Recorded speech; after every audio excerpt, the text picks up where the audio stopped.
5 प्राणायाम की कहानी। वाराणसी शहर की गलियों में एक होनहार लेकिन चंचल स्वभाव का बालक केशव रहता था। केशव पढ़ाई में अच्छा था, लेकिन उसका मन टिकता नहीं था। छोटी सी बात पर गुस्सा हो जाता, तनाव में आ जाता और रात को देर तक करवटें बदलता। उसकी माताश्री अक्सर समझाती, बेटा सच्ची सफलता केवल किताबों से नहीं मिलती, स्वस्थ शरीर और शांत मन भी उतने ही जरूरी है। लेकिन केशव उनकी बातों को हल्के में लेता रहा। धीरे धीरे उसकी बेचैनी बढ़ती गई। आश्रम की ओर एक दिन उसके पिताजी उसे पास के आश्रम ले गए। ये आश्रम शांत वातावरण में बसा था, जहाँ पक्षियों की चहचहाहट और पेड़ों की हरियाली मन को सुकून देती थी। वहाँ एक वृद्ध योगाचार्य स्वामी ईशानानंद रहते थे। स्वामी जी ने केशव को देखा और बोले, बेटा तुम्हारे चेहरे पर थकान और मन में अशांति साफ झलक रही है, क्या तुम सच में बदलना चाहते हो? केशव ने सिर झुकाकर कहा, हाँ गुरुदेव, मैं हमेशा तनाव और गुस्से में रहता हूँ, कृपया मुझे मार्ग दिखाइए। स्वामी जी मुस्कुराए और बोले, मन को जीतना है तो पहले श्वास को साधना सीखो। 5 प्राणायाम तुम्हारे जीवन की दिशा बदल देंगे। 1 अनुलोम विलोम। सबसे पहले स्वामी जी ने उसे अनुलोम विलोम सिखाया। बेटा बाईं नासिका से श्वास लो, दाईं से छोड़ो, फिर दाईं से लो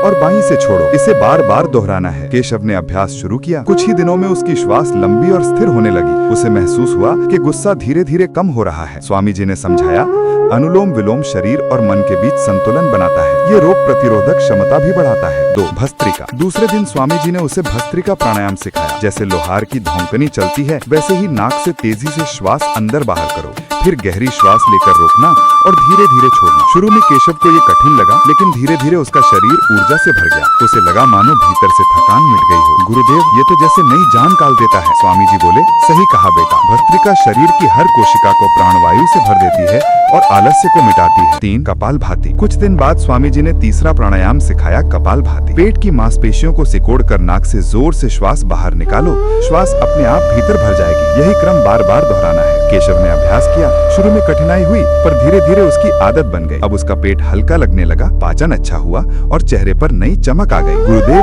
ये सचमुच कपाल को भाती यानी उज्जवल बना रहा है। स्वामी जी ने कहा, हाँ बेटा, कपाल भाती शरीर और मन दोनों की शुद्धि करता है। ये बीमारियों को दूर करता है। 4 भ्रामरी। एक शाम पढ़ाई के तनाव से दुखी केशव बैठा था। स्वामी जी ने कहा, आंखें और कान बंद करो, गहरी श्वास लो और मधुमक्खी जैसी गुनगुनाहट के साथ धीरे धीरे छोड़ो। केशव ने वैसा ही किया। कानों में गूंजती ध्वनि ने उसके मन को बहुत गहराई से शांत कर दिया, जैसे भीतर कोई संगीत बज रहा हो। गुरुदेव, ये तो जादू जैसा है। मन का बोझ हल्का हो गया। स्वामी जी ने कहा, भ्रामरी चिंता और तनाव मिटाती है, ये मन को स्थिर और शांत करती है। 5 उद्गीत। अंत में स्वामी जी ने उसे उद्गीत प्राणायाम सिखाया। गहरी श्वास लो और ओम का दीर्घ उच्चारण करो। ध्वनि के कंपन को भीतर महसूस करो। केशव ने आंखें बंद कर ओम का उच्चारण किया। उसे लगा जैसे शांति की लहरें भीतर फैल रही हों। यह उसका प्रिय अभ्यास बन गया। बेटा, स्वामी जी बोले, उद्गीत आत्मा को परमात्मा से जोड़ता है।